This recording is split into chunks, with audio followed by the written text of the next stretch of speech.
जय हिंद प्यारे साथियों, सत श्री अकाल, नमस्कार, जय जय श्री राम। दोस्तों, आरएम एग्जाम मेंटर क्लासेस में आपका तहे दिल से स्वागत है। उम्मीद करते हैं, आशा करते हैं कि आप लोग अपना समय अच्छे तरीके से यूटिलाइज कर रहे होंगे, समर वेकेशंस को खाली नहीं जाने दे रहे होंगे। जिस प्रकार से हमने इनिशिएटिव के माध्यम से 9 to 10 क्लास की कंप्लीट सिलेबस कराने का वादा किया है, फ्री ऑफ कॉस्ट में कराने का वादा किया है। आप देख ही रहे हो, हमारे चैनल पर भी गौतम सर बड़ी मेहनत तरीके से मेहनत कर रहे हैं और मैथ की क्लासेस लगातार कंटिन्यूस रख रहे हैं। और बंदे सर इतना मेहनत कर रहे हैं कि कोई भी क्वेश्चंस आप लोगों के भरोसे नहीं छोड़ते हैं, प्रत्येक क्वेश्चन को आप लोग कंप्लीट कराते हैं। तो उम्मीद करते हैं कि आप भरपूर प्यार देंगे गौतम सर को। और हम हिंदी और इंग्लिश तो करा ही रहे हैं, आने वाले समय में और भी फैकल्टीज हमसे जुड़ेंगी और जो आपको बेहतरीन कंटेंट देने वाले हैं। थोड़ी सी ग्लिच चल रही है चीज़ों के मामले में, थोड़ा सेटलमेंट नहीं हो पा रहा है, लेकिन आपको ये भरोसा दिलाते हैं, इंश्योर करते हैं कि आने वाले समय में जो फैकल्टीज होंगी आपको बहुत बेहतरीन कंटेंट प्रोवाइड कराएंगे। उसकी गारंटी हम पे छोड़िए, वो हमारी रेस्पॉन्सिबिलिटी, हमारा दायित्व है कि जब आप लोगों से वादा किया है उस वादे को पूरा भी करेंगे। तो इसी क्रम में आज हम हिंदी का जो लेक्चर्स को आगे बढ़ाते हैं। हमने अभी तक भाषा को समझा था। सबसे पहले थोड़ा सा आपको रिकॉल करा दें हमने क्या करा दिया है। जो नए व्यूअर्स हैं तो उनको बता दें, हमने अभी भाषा को सबसे पहले समझाया था। उससे पहले फिर हमने किसी भाषा को सीखने के लिए किन किन चीज़ों की आवश्यकता होती है वो समझाया था। फिर सबसे पहले हमने उसमें ध्वनि व्यवस्था की थी। सबसे पहले किया था भाषा किसे कहते हैं, भाषा किसे कहते हैं, भाषा को भाषा के प्रकार और भाषा किसे कहते हैं और सीखने के कौन कौन से माध्यम होते हैं। विश्व की कोई सी भाषा अगर आपको सीखनी पड़ जाए तो किन किन चीज़ों को आपको ध्यान रखना है कि आप कोई भी भाषा सीख जाएंगे। उसके लिए सबसे पहले हमने कहा था ध्वनि व्यवस्था सीखनी पड़ेगी। फिर आप लोगों को उसके शब्द व्यवस्था सीखनी पड़ेगी। तीसरी आप लोगों को उसकी व्याकरण सीखनी पड़ेगी और उसको लिखने के लिए लिपि और वर्तनी। अगर इन चार चीजों को आप लोग सीख लेंगे तो आप किसी भी भाषा को सीखने में सक्षम हो जाएंगे। और हमने इसमें इस वाले चैप्टर को कंप्लीट करा दिया ध्वनि को, जिसमें 59 वर्ड्स जो सब ध्वनि होती है उनको बताया था। तो कुछ लोगों के कमेंट आ रहे थे और कुछ लोग वही होता है, स्टाफ में लोग और भी देखते हैं जो हिंदी पढ़ाते हैं मार्केट के अंदर में, तो क्या सर इतनी तो होती है। लेकिन हम बच्चों को इंश्योर कराते हैं, हम आपको बीए नहीं, एमए, पीएचडी और जिस प्रकार से इंट्रोडक्शन में बताया था कि हम यूपीएससी लेवल तक की चीजें करा देते हैं, वो भी आसान भाषा में। बिल्कुल इजी, बच्चों को लगे ही नहीं कि सर ये हमने एमए और पीएचडी की हिंदी पढ़ ली है। बहुत ही इजी वे में हमने ये 59 ध्वनियों को समझाया था और बखूबी समझा था कि किस प्रकार से 12 आपके व्यंजन होते हैं, 45 वो 12 स्वर होते हैं, 45 व्यंजन होते हैं सॉरी, और 2 अयोगवाद ध्वनियां होती हैं। इनको जोड़ करके जब बैठती है तो 59 जो ध्वनि होती है वो काउंट करते हैं हम लोग। ये चीज हमने काफी विस्तृत रूप से समझा चुके हैं। अब इसमें थोड़ी सी शब्द व्यवस्था को रोक करके थोड़े से व्याकरण में आए हम, और साथ साथ में बीच बीच में शब्द भी चलाते चलेंगे हम लोग। ये थोड़ा सा अभी तक हमारा प्रोग्राम सेटलमेंट इतना हो पाया है। हिंदी में अभी तक हमने इतना ही किया है। और जिन लोगों को चीजें समझ में नहीं आ रही हो या कोई भी दिक्कत है तो आप लोग हमें कमेंट कर सकते हैं। और प्लीज थोड़ा सा आपको हमें मोटिवेट करने की आवश्यकता है। मोटिवेट के लिए सिर्फ ये कितना है कि आप अपने दोस्त फ्रेंड सर्कल्स में जितने भी लोग जो पढ़ने के इच्छुक हैं या 9 to 12 में हैं, भाई व्याकरण संज्ञा तो ये 6 to 12 तक कहीं भी पूछी जा सकती है। और कंपटीशन के एग्जाम जो आप लोग कंपटीटिव एग्जाम होते हैं उनमें भी आगे आने वाले समय पूछी जाएगी। तो हम वो चीज करा रहे हैं कि बच्चे की एक बेसिक जो ना नींव बोलते हैं उसको, पिलर होते हैं, उसको मजबूत कर रहे हैं और सब चीज कंटेंट को इतने बेहतरीन से करा रहे हैं कि आप लोगों को भविष्य में किसी भी चीज की बेसिक्स की आपकी कमी नहीं रहने देंगे। तो इस तरीके से कंटेंट को तैयार किया जाता है। पीपीटी बनाने में बहुत सारा मेहनत लगता है और हम लोग बहुत आपके बैकग्राउंड में मेहनत करते हैं। तो उस मेहनत के लिए आपसे ही रिक्वेस्ट करेंगे कि प्लीज प्लीज प्लीज आप इस सब चीज़ों को शेयर करिए, लाइक करिए और लोगों से बोलिए कि सर का फ्री इनिशिएटिव। फ्री का मतलब होता है कि लोगों को चीज़ें ऐसी लगते हुए ही करा रहे होंगे, लेकिन जब आप वादा किया है तो उसको पूरा करेंगे ना। तो प्लीज हमें सपोर्ट करिए। चलिए, बहुत इंट्रोडक्शन हो गया, अब हम अपने टॉपिक पर वापस आते हैं। जिस प्रकार से हम किसी को कोई नाम देते हैं, क्या देते हैं, नाम। आप समझ चुके होंगे हमारा टॉपिक क्या है, संज्ञा, जैसे इंग्लिश में बोलते हैं नाउन। जो कुछ भी किसी को डिनोट करते हैं, नाम बोलते हैं, उसे हम क्या कह देते हैं, संज्ञा कह देते हैं। दुनिया की कोई भी वस्तु जिसे आप देख पा रहे हैं, मान लो इस चीज को हम पेन कह रहे हैं या इस चीज को अगर रिमोट कह रहे हैं, तो हम क्यों कह पा रहे हैं, इसको क्यों डिनोट कर पा रहे हैं, क्योंकि भाषा के विद्वानों ने कोई भी चीज नई खोजी उसका हम नाम देते हैं, क्योंकि उसको पुकारेंगे कैसे, समझाएंगे कैसे। तो आप संसार में जितनी वस्तुओं को देखते हैं अपने आसपास, उनका सबका किसी न किसी का एक नाम होता है। क्या होता है? नाम होता है। उस नाम को ही हम क्या कह देते हैं? संज्ञा कह देते हैं। क्या कह देते हैं बच्चों? मेरे लालियो, संज्ञा कह देते हैं। ये हाईलाइटर है। हाईलाइटर, इसको हम हाईलाइटर क्यों बोलते हैं? इसका कोई जवाब नहीं है ना कि हाईलाइटर ही क्यों बोलते हैं। नाम कर रख दिया तो रख दिया, तोड़ करके आप समझ सकते हो कि हाईलाइट करता है मतलब जोर उच्च और लाइट में प्रकाश डालता है। लेकिन इसका हाईलाइट किया दूसरा नाम रख देते तो उसको दूसरा, जैसे अगर ऊंट को हम ऊंट बोल करके हाथी बोलना कहना स्टार्ट कर देते तो लोग उसको हाथी कहते। कहने का तात्पर्य है कि स्टार्टिंग में किसी वस्तु को देखते हुए हमने जो नाम रख दिया, मौलिक नाम रख दिया, वो मौलिक नाम उसका रख गया। अब एक किंवदंती पूरे संसार में पूरी पृथ्वी नष्ट हो जाए और सब लोग बोल रहे हैं कि इस प्रकार की वस्तु को हम पेन बोलेंगे, तो उसको पेन बोलने लग गए। इसी को बोल देते पेन नहीं, इसको तो हम कुछ और बोलेंगे। जैसे आप समझिए, आप थोड़ा सा समझने की कोशिश करिए। जैसे हमारे यहाँ सोच लिया कि जो कुत्ता होता है उसको हम यहाँ कुत्ता बोलते हैं, है ना, लेकिन इंग्लिश में उसको डॉग बोलते हैं। क्यों, ऐसा क्यों बोलते हैं भाई? अगर इसकी कोई विशेषता होती तो सब लोग इसको कुत्ता ही नहीं बोलते, इसको डॉग नहीं बोलते, हमको इसको हिंदी में कुत्ता और उसको इंग्लिश में डॉग क्यों बोलते? कहने का तात्पर्य यह है कि जिस जगह में लोग रहते हैं उन्होंने अपनी अनुसार चीजों का नाम डिनोट कर दिया। यही चीज हम समझा रहे हैं कि आसपास आप जितनी भी कोई वस्तु देखते हैं उनका कोई नाम होता है, उसे हम क्या कह देते हैं? संज्ञा।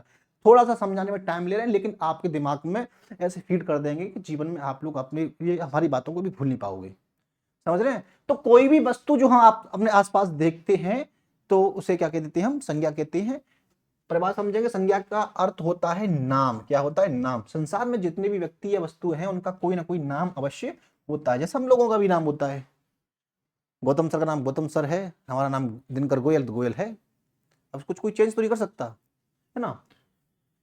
परिभाषा समझेंगे। अगर आपको एग्जाम में कोई चलते फिरते पूछ ले, कुछ लोग ऐसे भी होते हैं, आपको परिभाषा भी पूछ लेंगे, बेटा लाला इसकी परिभाषा तो बता दे।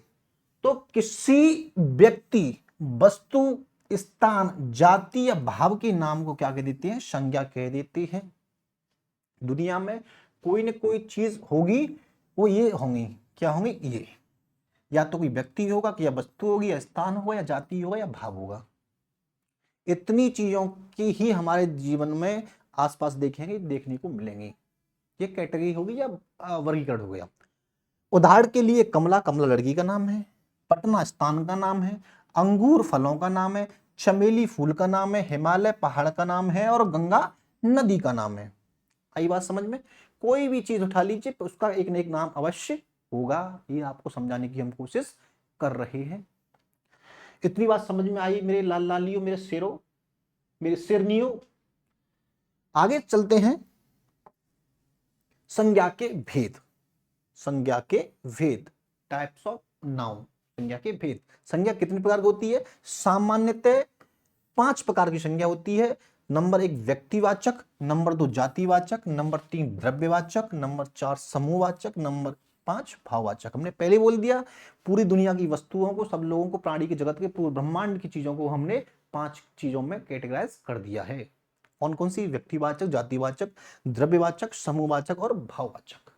एक एक करके पांचों को समझेंगे कि व्यक्तिवाचक क्या होता है, जातिवाचक क्या होता है, द्रव्यवाचक क्या होता है, समूहवाचक और भाववाचक संज्ञा।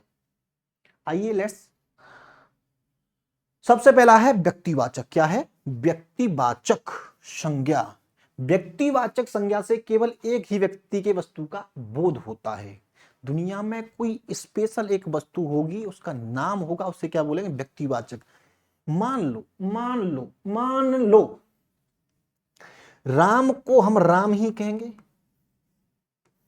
अब भगवान राम जैसा कोई हो ही नहीं पाया है कोई इंसान। वो बात अलग है कि लोगों ने उनका अंसर्ट करके अपने नाम रख लिए, लेकिन जो विशेषता राम जी की थी वो किसी दूसरे व्यक्ति में नहीं हो सकती। तो यही परिभाषा कह रही है, व्यक्तिवाचक संज्ञा से केवल एक ही व्यक्ति या वस्तु का बोध होता है। एक पेन है तो पेन ही है ना, इसका कोई नाम तो नहीं है, लेकिन वस्तु का नाम है। वस्तु का नाम है, पेन का कोई नाम नहीं है। अभी बात करेंगे और जटिलता समझेंगे, जटिलता बिल्कुल नहीं लाएंगे। जब किसी का एक स्पेशल नाम रख देते हैं उसे हम क्या कह देते हैं, व्यक्तिवाचक संज्ञा। जैसे व्यक्तियों के नाम, एग्जाम्पल समझिए, व्यक्तियों के नाम, हर एक किसी व्यक्ति का अपना नाम होता है और अपनी विशेषताएं होती हैं, उसकी क्वालिटीज होती हैं। वही चीज समझेंगे, जैसे राम, श्याम, गीता और किरण। कोई चलते फिरते पूछ ले कि मेरा नाम ये है, तो इसमें कौन सी संज्ञा है, तो आप बोलोगे किसी व्यक्ति का नाम है तो क्या बोल देंगे हम, व्यक्तिवाचक संज्ञा। ऐसे ही देशों के नाम, भाई देश तो बहुत सारे हैं हमारे पूरे विश्व में, तो स्पेशल किसी देश का नाम बोल देंगे, जैसे भारत, सारे जहां से प्यार हिंदुस्तान हमारा, तो ये क्या है, भारत एक देश का नाम है। जापान एक देश का नाम है, भाई एक विशेष क्षेत्र का नाम को हमने क्या बोल दिया, हमने भारत बोल दिया। जापान के हिस्से को हमने, ये वाले हिस्से को जापान बोल दिया। कहने का मतलब है चीन को अलग हिस्सा बोल दिया, एक पर्टिकुलर विशेष क्षेत्र को हमने नाम दे दिया। जैसे हमारे क्षेत्र को भारत दे दिया, दूसरे क्षेत्र को चाइना दे दिया, चीन दे दिया, अमेरिका दे दिया, ब्राजील दे दिया, यूरोप दे दिया। कहने का तात्पर्य किसी देशों के नाम को क्या कह देते हैं, व्यक्तिवाचक संज्ञा में आएंगे। ठीक है, इतनी बात समझ में आई होगी, यहां तक किसी को मेरे लाल लाली कोई दिक्कत नहीं हुई होगी। फिर नदियों के नाम, नदियां बहुत सारी होती हैं हमारे पूरे विश्व में, एक नदियां थोड़ी है। ये दो के एग्जाम्पल हमने लिखे हैं, गंगा और यमुना। ब्रह्मपुत्र भी होती है, सिंधु भी होती है, नर्मदा भी है, ताप्ती भी है, व्यास है, अमेजन नदी है। नया विश्व में कितनी नदियां हैं, लाखों नदियां हैं, लेकिन हमने पर्टिकुलर किसी का नाम दे देते हैं तो उसको क्या कह देते हैं, व्यक्तिवाचक संज्ञा। तीसरी चीज है शहरों के नाम। भाई हमारे पूरे आसपास पूरे विश्व में अनेकों शहर हैं, अब उसको नाम तो देना पड़ेगा। कि अब जैसे हम घर से बाहर जा रहे हैं, हम के बाजार जा रहे हैं, फिर पूछते हैं कौन से बाजार जा रहे हो, तो लोग बोलते हैं हम आगरा जा रहे हैं, हम चंडीगढ़ जा रहे हैं, हम भुवनेश्वर जा रहे हैं, हम पटना जा रहे हैं, हम दिल्ली जा रहे हैं, हम मुंबई जा रहे हैं, हम अहमदाबाद जा रहे हैं। तो एक स्पेशल शहर का नाम भी होता है, तो कौन सी संज्ञा होगी, व्यक्तिवाचक संज्ञा होगी। कहने का तात्पर्य किसी पर्टिकुलर विशेष स्थान, जात का नाम कर दे देते हैं, स्थान को नाम दे देते हैं, तो क्या कह देते हैं वहां, व्यक्तिवाचक संज्ञा कह देते हैं। इतनी बात समझ में आई मेरे सिर से न्यू। ऐसे ही पुस्तकों के नाम, जैसे रामायण भारत, आप भी पुस्तक पढ़ते हो, हिंदी एक पुस्तक है, हिंदी एक विषय है, लेकिन जब विषयों की बात करें तो विषय बहुत सारी होगी, तो विषय भी क्या होगी, व्यक्तिवाचक होगी। अब विषय विषय व्यक्तिवाचक नहीं है, जातिवाचक आगे समझेंगे, लेकिन जब हिंदी की बात आ गई तो हिंदी क्या होगी, व्यक्तिवाचक होगी। विषय जातिवाचक और हिंदी व्यक्तिवाचक। और हिंदी में भी चैप्टर्स का नाम कर दोगे तब भी वो हो जाएगा। तो चीज चेंज होती रहती है। कहने का मतलब यह है कि पुस्तकों के नाम को क्या कह देते हैं हम लोग, व्यक्तिवाचक संज्ञा कह देते हैं। दोबारा रिकॉल करेंगे, छोटी सी आसान भाषा में समझेंगे। केवल एक ही व्यक्ति वस्तु के स्थान के नाम को हम क्या कह देते हैं, व्यक्तिवाचक संज्ञा। नाम तो हर किसी की है, लेकिन किसी एक विशेष व्यक्ति का नाम, स्थान का या किसी चीज का नाम नोट कर देंगे तो वहां क्या हो जाएगा, व्यक्तिवाचक संज्ञा। इतनी बात मेरी समझ में, आप लोगों की समझ में आई होगी, है ना, आशा करते हैं। और नहीं समझ में आए तो कमेंट में पूछिए, हम हाजिर रहते हैं आप लोगों के लिए। अगली है जातिवाचक। हाँ, अब ये बहुत समझने की आवश्यकता है, यहाँ थोड़ी चीजें आप लोगों को बहुत गहराई से चीज देखने की आवश्यकता है। जातिवाचक, जातिवाचक संज्ञा से व्यक्तियों या वस्तुओं की पूरी जाति का बोध होता है। जैसे अभी आपने स्टार्टिंग में हमने बताया था, जैसे विषय, विषय एक जाति होगी, क्या होगी, जाति। अब वो वाली जाति मत समझना, एक जनरल कास्ट, ओबीसी और ये वाली बनना, इस मेंटेलिटी को बाहर निकालिए। ये हमारे समाज में इतनी क्रूरती और अंधविश्वास और वाली बेकार वाली चीजें हैं, उनको उस जातिवाद में पढ़ते नहीं है। और सब पूरा विश्व हमारा एक परिवार है, उसको समझिए, है ना। तो उसको वर्ड व्यवस्था में नहीं आना है। उनको जाति, जाति मीन एक ग्रुप, पूरी जाति का बोध कराता है। जैसे विषय हो गई। अब विषय बहुत सारी हो सकती हैं, क्या हो सकती हैं, बहुत सारी हो सकती हैं। एग्जाम्पल में जैसे हिंदी हो गई, इंग्लिश, मैथ। कहने का तात्पर्य कोई भी समूह जाति को क्या कह देते हैं, जातिवाचक संज्ञा कह देते हैं। जैसे विषय में एग्जाम्पल समझिए, जैसे मनुष्य। अब हम सब कौन है, मनुष्य ही तो हैं। जब किसी मनुष्य का एक नाम रख देते हैं तो व्यक्तिवाचक बन जाता है, और जब समूह में बोल देते हैं तो क्या बोल देते हैं, उसको मनुष्य बोल देते हैं। जैसे लड़का, अब लड़का तो बहुत सारे हैं, हम सब लड़के हैं तो सब कुछ लड़कियां होती हैं। आदमी, आदमी में सब आदमी शामिल हो गए। औरत, औरत में सब लेडीज मतलब फीमेल शामिल हो गई। भाई, हर भाई में बहुत सारे कौम शामिल हो गए, बहन में बहुत सारे शामिल हो गए। कहने का मतलब कोई ऐसी चीज जो किसका बोध कराए? एक जाति का बोध कराए। बार बार कह रहे वो वाली जाति नहीं, हिंदी वाली जाति, ध्यान रखिए ना, इस चीज को विशेष ध्यान दीजिए आप लोग। तो लड़के में बहुत सारे लड़के आ गए, लड़की आ गई, आदमी और भाई बहन, ये सब क्या है? माता पिता। माता पिता में बहुत सारे माता पिता जाते हैं, हम सबके माता पिता होते हैं। तो कहने का मतलब यहाँ व्यक्तिवाचक से हट करके या जातिवाद, जाति का बोध हो तो वहां क्या कह देते हैं? जातिवाचक संज्ञा कह देंगे। जैसे पशु, पशु पक्षी बहुत सारे होते हैं। अब गाय, गाय का कोई नाम थोड़ी होता है, अरे जी जी जी जी नीलम गाय जा रही है, ये वो गाय जा रही है, भाई सॉरी किसी का नाम नीलम हो तो सॉरी, थोड़ा सा नाम ले दिया हमने, है ना। घोड़ा, अब घोड़ा कोई नाम थोड़ी होता है, घोड़ा तो घोड़ा ही होता है। ग्रुप में हर घोड़े तब भी घोड़ा ही बोलेंगे, ये घोड़ा वो घोड़ा, घोड़ा ऐसे बोल देंगे हम लोग। ऐसे ही तोता, मोर, पक्षी, जानवर जो भी आप लोग किसी का नाम नहीं दे पाते हैं तो उसको समूह में बोल देते हैं जातिवाचक संज्ञा। इतनी बात समझ में आई मेरे लाला लियो। आगे वस्तुओं के नाम। अब भाई घर तो हम सबके होते हैं, घर, घड़ी। अब घड़ी हम भी पहने हुए हैं, आप भी पहने हुए, इस घड़ी का कोई नाम है? कंपनी का नाम है। कंपनी क्या होगी? व्यक्तिवाचक संज्ञा होगी। घड़ी क्या हो गई? जातिवाचक संज्ञा होगी। आई बात समझ में? मेज, कुर्सी, किताब, कंपनी, जो एग्जाम्पल हमने आप लोगों को दिया कंपनी, हिंदी में आप लोग लिख लेना। तो कंपनी क्या है? कंपनी एक जातिवाचक है। समूह भी, समूहवाचक भी बोल सकते हैं इसको, आगे समझेंगे। पदों या व्यवसायों के नाम। शिक्षक, अब शिक्षक में तो बहुत सारे, हम भी शिक्षक हैं और भी आप लोगों से हिंदी और लोगों से आप हिंदी पढ़ते होंगे और लोगों से मैथ पढ़ते होंगे, लेकिन शिक्षक में बहुत सारे शामिल हो गए। लेखक, मंत्री। जहां कहने का तात्पर्य यह है कि जहां जाति का बोध हो, जाति मीन्स बार बार कह रहे हैं वो वाली जाति नहीं, वर्ण व्यवस्था वाली नहीं, जहां विशेष ग्रुप की बात चल जाए, ग्रुप नहीं बोल सकते उसको, जाति बोल सकते हैं, तो वहां क्या होगा? आपका जातिवाचक संज्ञा कहलाता है।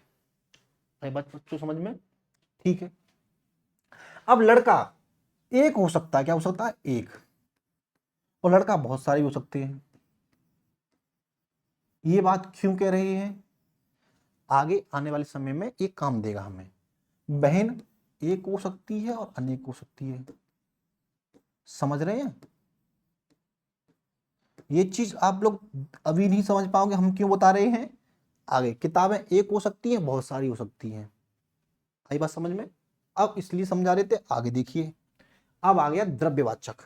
क्या आ गया? द्रव्यवाचक। द्रव्यवाचक संज्ञा से उस द्रव्य पदार्थ का बोध होता है जिसे माप तोल सकते हैं पर गिन नहीं सकते, पर गिन नहीं सकते। बहुत इंपॉर्टेंट डेफिनेशन है, इसको विशेष रूप से समझिए। कोई भी पानी, कोई भी पानी, गलत बोल दिया आपने, कोई भी पानी कर सकते हैं, पानी तो पानी होता है। कहने का मतलब हम कह सकते हैं 5 पानी बह रहा है, ये 5 घी डले हैं, 5 तेल लेके आना मार्केट से, क्या उस वक्त माप तोल सकते हैं, मेजरमेंट कर सकते हैं, तौल सकते हैं थगड़ी से या जो भी सिस्टम होते हैं, मशीन से माप सकते हैं, मेजरमेंट कर सकते हैं। तो वही कह रहा है कि द्रव्य संज्ञा उस द्रव्य पदार्थ से, पदार्थ की अवस्थाएं होती हैं, फिजिक्स केमिस्ट्री में आपके ठीक पढ़ाएंगे, भौतिक अवस्थाएं कितनी होती है? 5 होती हैं, है ना। तो जो भी है, हम माप तोल सकते हैं चीजों को, लेकिन काउंट नहीं कर सकते, गिन नहीं सकते हैं। उन्हें क्या कह देंगे हम? द्रव्यवाचक संज्ञाएं कह देंगे। क्या कह देंगे? द्रव्यवाचक संज्ञाएं कह देंगे। जैसे धातुएं और खनिजों के नाम, जैसे लोहा, सोना, चांदी। ऐसा करिए 5 चांदी ले लिए, 5 चांदी, काउंट तो नहीं कर सकते भी, ये अंगूठी हम पहने हुए हैं चांदी की, तो कहते ये 5 प्रकार, 5 चांदी बनी है, नहीं बोल सकता इसको। तो द्रव्यवाचक संज्ञा का मतलब होता है जिन्हें सिर्फ माप तोल सकते हैं लेकिन हमें गिन नहीं सकती हैं, उन्हें क्या बोल देंगे? द्रव्यवाचक संज्ञाएं बोल देंगे। जैसे खाने पीने की वस्तुओं के नाम, दूध, पानी, घी, तेल। ये एग्जाम्पल तो आपको हमने दिए। घर में ये तो नहीं कह सकते हो कि मम्मी आज तो मैं 5 घी खाऊंगा, ऐसे नहीं बोल सकते ना। आप कहते हो मम्मी मैं 100 ग्राम खाऊंगा या 1 चम्मच खाऊंगा। 100 ग्राम ने क्यों बोल दिया? क्योंकि हमने उसको माप लिया, तौल लिया। आई बात समझ में? तो इसी प्रकार से आप लोग समझेंगे, ये हमारा हो गया ये द्रव्यवाचक संज्ञा, जहां मेजरमेंट कर सकते हैं, माप तौल सकते हैं, लेकिन काउंट नहीं कर सकते हैं। अगली समझ आप समझेंगे समूहवाचक। क्या बोलेंगे? समूहवाचक। जहां आप नाम से समझ रहे होंगे, जहां समूह का बोध होता है। किसका बोध होता है? समूह का बोध होता है। वहां हम क्या बोल देंगे? समूहवाचक संज्ञा बोल देंगे। जिस संज्ञा से अनेक वस्तुओं का, प्राणियों के समूह का बोध होता है उसे समूहवाचक संज्ञा कहते हैं। अब ये हमने क्यों बताया, हमने एग्जाम्पल में अभी आपको ये बताया था कि एक लड़का और अनेक लड़कियों वाले एग्जाम्पल दिया था, एक या बहुत हो सकती हैं, लेकिन जब लड़का बोलेंगे तो आपकी समझ में आ रहा होगा एक होगा, क्या होगा, एक होगा, क्या होगा, एक। लड़की बोलेंगे तो एक लड़की होगी, लड़के बोलेंगे तो बहुत सारी लड़की होंगी, लड़कियां बोलेंगे तो बहुत सारी लड़कियां होंगी, तो वहां क्या बन रहा है, समूहवाचक संज्ञा बन रहा है, क्या बन रहा है, समूहवाचक संज्ञा बन रहा है। ये चीज आप लोगों को मैंने बताई थी, जहां सिर्फ एक व्यक्ति की बात हो उसका नाम देते व्यक्तिवाचक, वहां जाति की बात हो तो जातिवाचक, जहां द्रव्य की बात हो या माप तौल सकती है वहां द्रव्यवाचक संज्ञा, और चौथी है हमारी समूहवाचक। आपको नाम लेने से समझ में आ जाए कि वहां समूह में एक से अधिक संख्या की बात हो रही है। जैसे टीम बोलते हैं एग्जाम्पल सबसे, टीम, क्या टीम में एक मेंबर होता है ना, क्रिकेट खेलते हैं 11, हम समझाते हैं क्रिकेट टीम में तो 11 मेंबर होंगे, वॉलीबॉल है तो हम समझ जाएंगे 6 मेंबर होंगे, सेना है तो सेना में बहुत सारे मेंबर होंगे, सेना एक से नहीं बन सकती, एक जवान से नहीं बन सकती। आई बात समझ में। जहां ग्रुप की बात हो, किसकी बात होगी, ग्रुप की, व्यक्तियों का समूह, समूह तो क्या, परिवार। जब परिवार शब्द किसी ने बोल दिया, फैमिली बोल दिया, तो ये मान के चलिए कि फैमिली में बहुत सारे मेंबर इसके इंक्लूड हो चुके हैं। ये बात आप लोगों को समझ में आनी चाहिए। ऐसे ही संघ, सेना, अभी सही था एग्जांपल दिया, झुंड, झुंड में तो सूर आते हैं, शेर अकेला ही आता है, ये एग्जांपल आपने बहुत सुना होगा, डायलॉग आज हमारे मुंह से भी सुन लिया है ना। तो झुंड में बोलते ही आपने ये मान लिया कि उसमें बहुत अधिक जनसंख्या में और अधिक संख्या में कोई चीज है। ऐसे ही वस्तुओं का समूह, गुच्छा, पुंज, ढेर, श्रृंखला, ये सब एग्जांपल किसके हैं, ये हैं समूहवाचक संख्या के। समूहवाचक संज्ञा, जहां किसी विशेष समूह की बात हो जाती है, विशेष तो नहीं बोलेंगे, मतलब एक से अधिक जनसंख्या हो जाती है, समूह बन जाता है, उसे क्या बोल देंगे, समूहवाचक संज्ञा। ठीक है बच्चों, इतनी बात समझ में आई होगी। लास्ट है हमारी भाववाचक संज्ञा। इसको सुनते ही बच्चों के रोंगटे खड़े हो जाते हैं। तो क्लास में हम जब ऑफलाइन पढ़ाते हैं बच्चों को, तो बच्चे बड़े जोर जोर से हंसते हैं इसको, भाव, फीलिंग्स, सर उसने तो मेरी फीलिंग्स हर्ट कर दी। बच्चे इमोशंस में आ गए सर, वो तो भावनाओं में बह गया, ऐसी बात आती है। तो भावना मीन्स जो प्रत्यक्ष रूप से हमें दिखाई नहीं देती है, लेकिन कोई गुण होता है, कोई भाव होता है। जैसे भाववाचक संज्ञा उस नाम को कहते हैं जैसे किसी भाव, दशा, धर्म, गुण या कार्य का बोध कराए। अब हम रो रहे हैं या खुश हो रहे हैं तो ये कोई वस्तु थोड़ी है, लेकिन भाव तो है। हमने किसी को ऐसे बुलाया, ये हमारी एक भाव नजर आया कि हम किसी को कॉल कर रहे हैं, बुला रहे हैं।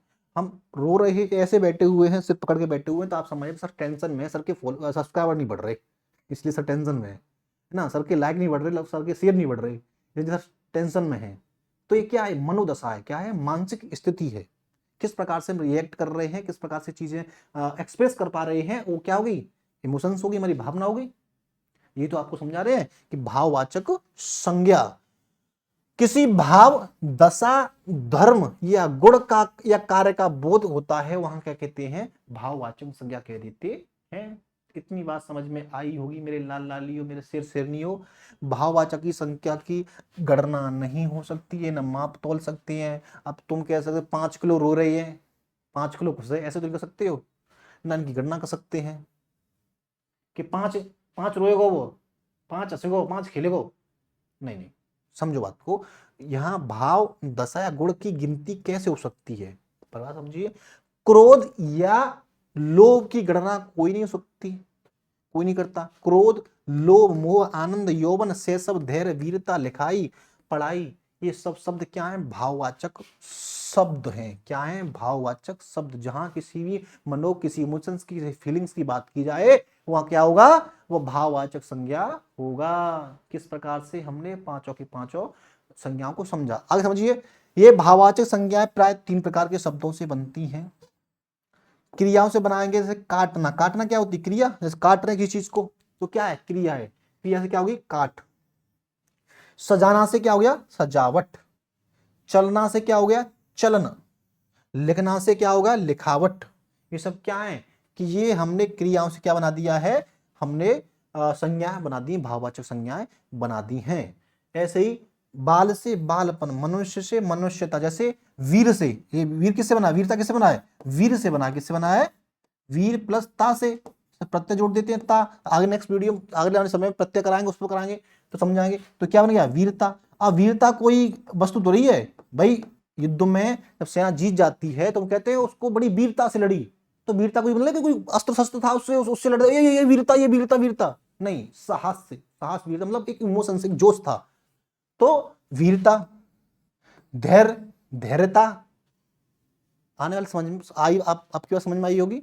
कोई इमोशंस जो किन्हीं चीजों से बन जाते हैं, ऐसे विशेषण से बन जाते हैं, जैसे महा से महिमा, धीर से धैर्य, सरल से सरलता, गर्म से गर्मी। कहने का मतलब कोई चीज इमोशंस ट्रांसफर हो जाती है, ट्रांसफर मीन्स चीजें एक दूसरे से बन जाती हैं, क्रिया से बन जाती हैं, संज्ञा से बन जाती हैं या विशेषण से बन जाती हैं। इनको क्या कहते हैं, भाववाचक संज्ञा बोलते हैं। ये बनाने के तरीके हैं, जब उपसर्ग प्रत्यय बनाएंगे तो आपको बताएंगे। और एग्जाम्पल मैं सोच पाऊं आप लोगों के लिए, तो घबराना, ये घबराना क्या है, घबराना क्रिया है, घबरा गए, तो घबराना की क्या बन जाती है, घबराहट, घबराहट। और घबराहट क्या है, एक इमोशन ही तो है, किसी चीज को देखकर हम डर गए, घबरा गए, तो क्या हुआ, भाववाचक संज्ञा हो गई। आई बात समझ में। भाववाचक संज्ञा हमने क्रम से पांचों के पांचों हमने संज्ञाओं को समझाया था।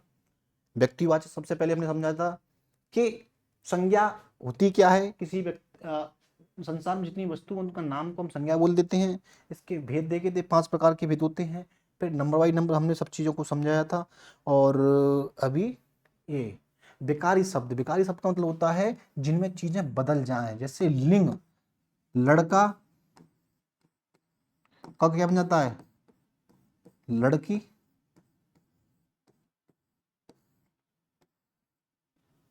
काला,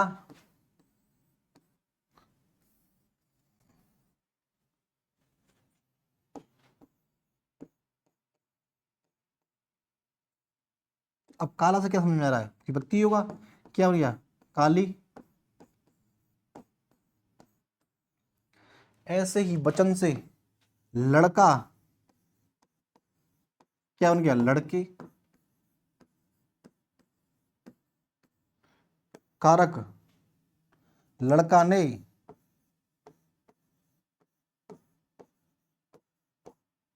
लड़कों ने।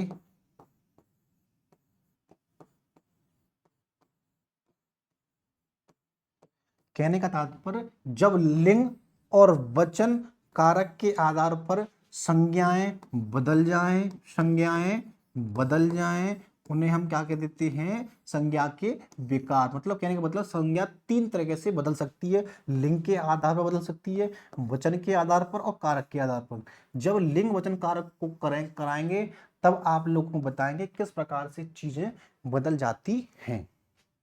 ये टॉपिक्स हमने बहुत बेसिक्स लेवल से स्टार्ट किया था, इतना एडवांस लिया है कि शायद जीवन में कहीं भी इसके अलावा आप लोगों को संज्ञा पढ़ने की आवश्यकता बिल्कुल नहीं होगी। इस प्रकार से हमने टॉपिक को कंप्लीट कर लिया है। और ये थोड़ी सी आप लोगों से रिक्वेस्ट है, thanks for watching, if you like our content then please like and share it. इसका मतलब ये हुआ कि हमें सपोर्ट करें, क्या करें, सपोर्ट करें। और आपको हमारी चीजें, हमारा कंटेंट अच्छा लग रहा हो तो प्लीज अपने दोस्तों को सबको शेयर करें। मिलते हैं नेक्स्ट वीडियो में, तब तक के लिए जय हिंद साथियों।